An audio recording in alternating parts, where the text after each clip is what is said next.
welcome to the Popcorn Junkies. Hello. Hello. This is a review of Death of a Unicorn. And we were commenting as we came out of the cinema. We, over the years, have been massive A24 fans. Oh my god, such A24 fan. I mean, we've got all the merch, all the... Merch. They send us stuff on one of the founding members, Yeah, whatever that mate. means. Yeah, I mean, usually though, they're it's kind of like shorthand for something always interesting. Yeah. If not necessarily always great, there's always something. There was a time where I arguably would say that there was not a single A24 film that wasn't a really good movie. Yeah. Okay, so this is Death of a Unicorn. I mean, from the get-go, this has always been, and the first trailer I saw, the first teaser, the poster, this has always been an odd proposition. It's always been an odd prospect. Yes. It's a comedy horror, I think it's safe to say. And yeah, it's a comedy horror sort of, with unicorns in it. So it's got a sort of... Comedy, fantasy. Yeah. Folkloric. Fantasy. Yeah, folkloric. Oh yeah, some wonderful lines in there. It stars Paul Rudd. If you don't like Paul Rudd, get to the back of the class. Go away. Leave.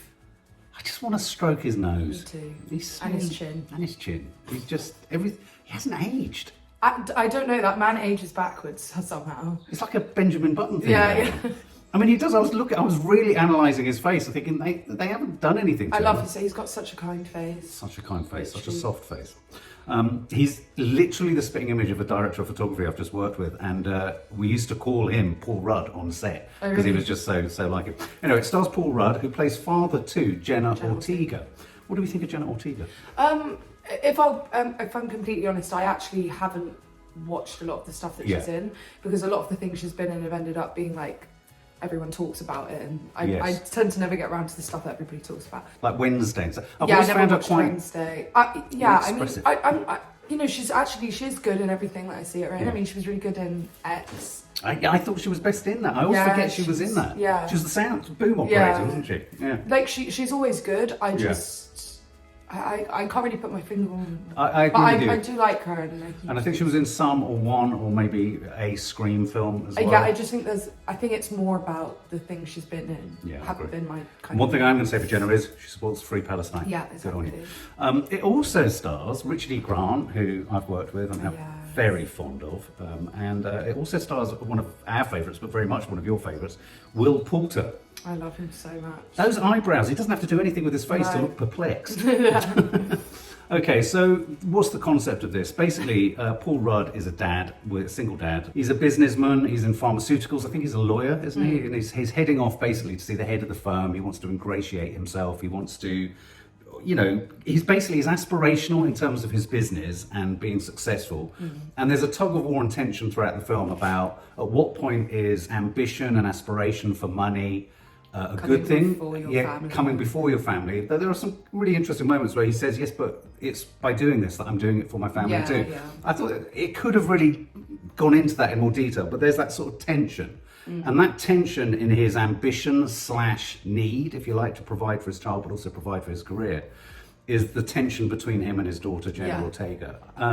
Whilst they're driving through this beautiful countryside to Richard E. Grant, who's the sort of head of the company of pharmaceuticals, or whatever it is, who's dying of cancer, they hit an animal. And really, therein starts this strange, curious tale. It was like in the first time. I thought what I really liked about the very beginning was they used the Cocteau Twins. Yeah, it's always good if you use them. You're immediately into mystical, weird shit as soon as you've got old Liz Fraser's voice singing. And then they hit a fucking unicorn.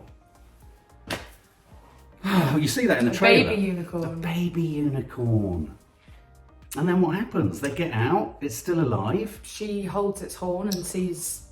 What? Well, for a minute she goes into Nick Cage's film, doesn't she? Colour of Colour Space. Out of Space. Colour Out of Space. It was reminding me a bit of Doctor Strange when he goes through the quantum. Yeah, the quantum mania. Yes. Which I actually really liked. It was like she touched the horn and she started tripping. Yes, basically. It was like quite drugging. And she did. She sort of entered this kind of ethereal place. It was like Dad turned to me at one point in the film and was like, somebody was on some serious drugs when they thought of this film. Someone took mushrooms or acid or something. Is it dead? Isn't it dead? I quite like the scene because explaining to Maddie, I've had a similar experience where we hit a deer in Scotland and it didn't quite die, and it's really stressful. It is actually genuinely stressful when you hit an animal. It's moaning, it's groaning, and then we immediately hate Paul Rudd because he takes a sort of crowbar and smashes it in his head. Because he thought while she was touching the horn that it was like making her have a seizure or something. Yes. Like she was having the time of her life, but she looked like she was. Yeah. So he, in his defence, he thought he was saving his daughter's life. Yeah, there's a By way. giving There's a people- there's a way to read every bad choice he makes as Yeah. potentially him trying to do the right thing. He's a bit of a klutz. Yeah. So they rock up to this kind of house, and really it's quite an odd film because then the rest of the film just takes place in Richard E. Grant's mansion. Yeah, and it never leaves that bit. And it doesn't leave there at all, does it? And I kind of like that though. and then they sort of come in. Richard E. Grant's very ill. I don't know. I wanted to like this film a lot more than Yeah. I found myself liking it. Yeah. And so I found myself striving and yearning for. There were a few moments that were trying to get laughs that didn't quite get them. And Yeah, I just a few- agree. But I tell you what, I mean, right from the get-go, though we were chuckling at moments, it's one of those films where you're willing. There are funny moments in it, Yeah. but none of it was really holding together. I thought, for me, quite early on. As soon as they arrived at the mansion and the car was shaking, everything felt almost like it was a bad kind of whodunit type Yeah, setup, where everyone was yeah. sort of facing each other. It was giving a bit, what's that one? Knives Out. Yeah. Yeah, I was getting a sort of Knives Out dynamic. And you said before we went into the film, what was the thing you were saying about all these actors and how weird it is that they're all... It's just, I still think it's just really random that these specific actors all chose to do this film. Like, I can only imagine that it was just like, fuck it, I think this will be a laugh. Yeah. I'm sure it was a laugh to film, to be honest. But it just seems really weird. Like, I feel like I've not really seen Paul Rudd in anything for ages. Yes. Will Poulter. I just feel like he's been getting quite good things recently, so I don't know why he would And he's going to be in Warfare any minute, which is another... Yeah, and then Jenna is kind of the thing that she'd be in. Yeah, but Jenna Ortega, like you say, Jenna Ortega's kind of like a hot property after Wednesday and Beetlejuice. She was great in Beetlejuice as well. And so really... Well, she was in You, do you remember? Season 2. my was God, the she was. young girl that he like. Of course. friends with, yeah. Gosh, she's done a lot. She's done a lot. Yeah. And so really this tries to become a film about the uber rich who are going to harness the medical qualities of the unicorn, because she discovers inadvertently that the blood from it is kind of Got rid of her acne. got rid of her acne. I would have liked some of that unicorn blood instead of Roaccutane. I was going to say it was like a Roaccutane Shake. unicorn. I was Yeah. thinking, yeah, wouldn't we all have loved it? I'd have loved it on my back. So it obviously has sort of magical qualities. And it heals his eyesight. Oh, of Because then his course. glasses make him. Yeah, I got confused by that because I have short-sightedness. Yeah, Dad was like, what's going on? Can't see anything. You put the glasses on, he could see, he couldn't see, he could see. And really it tried to become, I mean, there's a big vogue at the moment for these films like Triangle of Sadness, White Lotus, even, what was the film me and your mum saw recently with, with John Malkovich in it, Opus. You know, the uber rich sort of being dislocated and disconnected from the real world and almost eating and dining out on poor people. Blink Twice, I think the film with Channing Tatum, that was another one. And I think this film was trying to be that. Yeah. You know, They this- were unbelievably nasty. Yes, but I too also quickly. Yeah, but also the whole film wasn't believable, so I guess it doesn't really matter. But it did seem like they quite suddenly were just Yeah. really nasty. Do you know what I mean? Yeah. I mean, they were never really nice to begin with, but it I mean, Richard E. Grant always throws in a Richard E. Grant performance. I thought he was good as the kind of dark, twisted, dying guy. Then he starts to get better because they start shaving basically the horn of the unicorn. They start Putting taking the its blood in blood his- of the unicorn. yeah. They're sort of, what's it called when they're harvesting aspects of Yeah. it, aren't they? And I was getting almost E.T. vibes when they kind of, they've yeah, got with the whole tunnel and stuff. polytunnel Yeah, and yeah. kind of scientists are coming in and all that. This film really started to fall apart for me because there were so many elements of it that I liked, but then it ended up just becoming something whereby they tried to take everything from this unicorn, Yeah. and then not surprisingly, mummy unicorn and daddy unicorn Yeah. in the surrounding forests realised something's going on.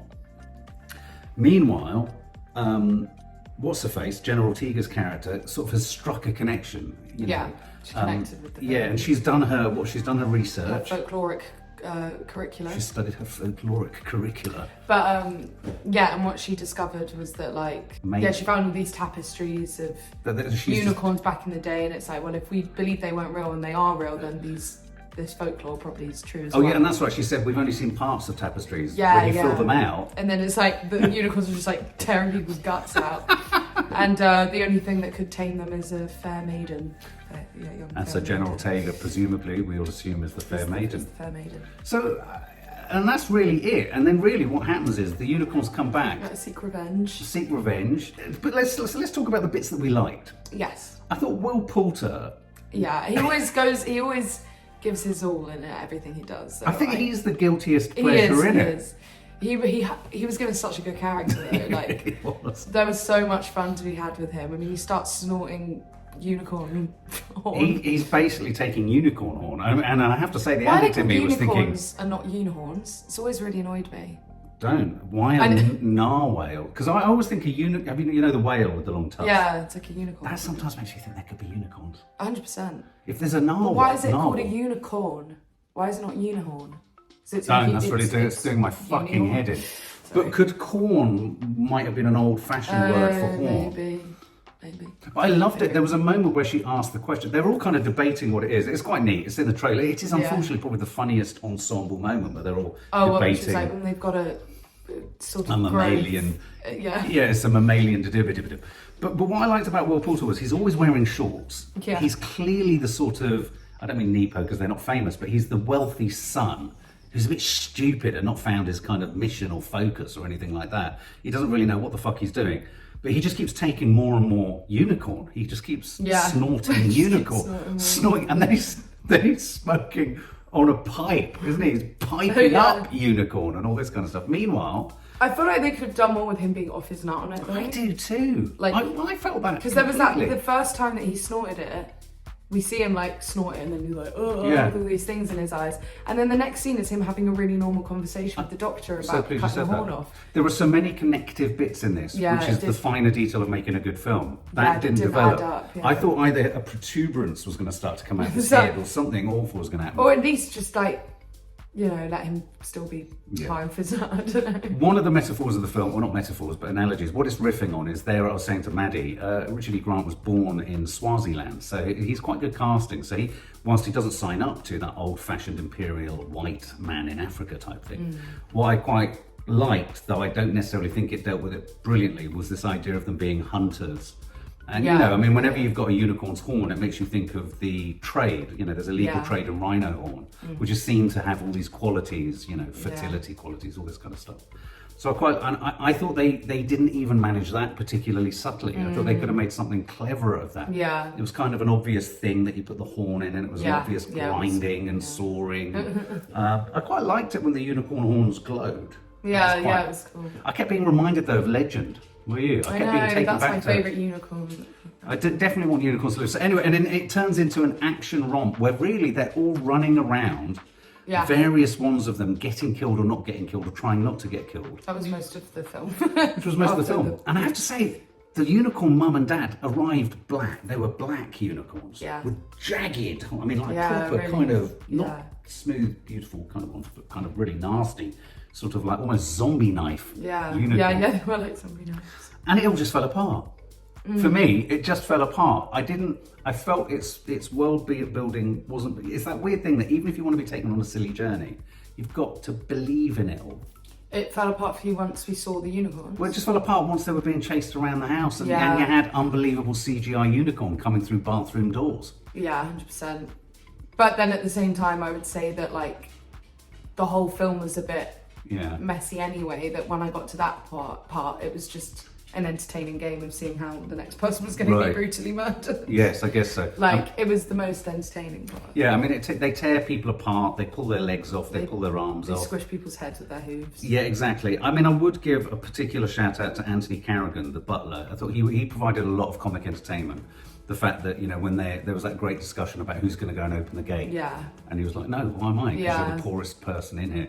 But even then I felt like what they would do is that, like him, for example, there was some really good laughs that came from him, and there was his character was great, there was potential for him, but then they leaned too far into it, and then it just felt like they're really pushing the comedic, I don't know. But they leant too far into everything, but they didn't lean far enough to make it good.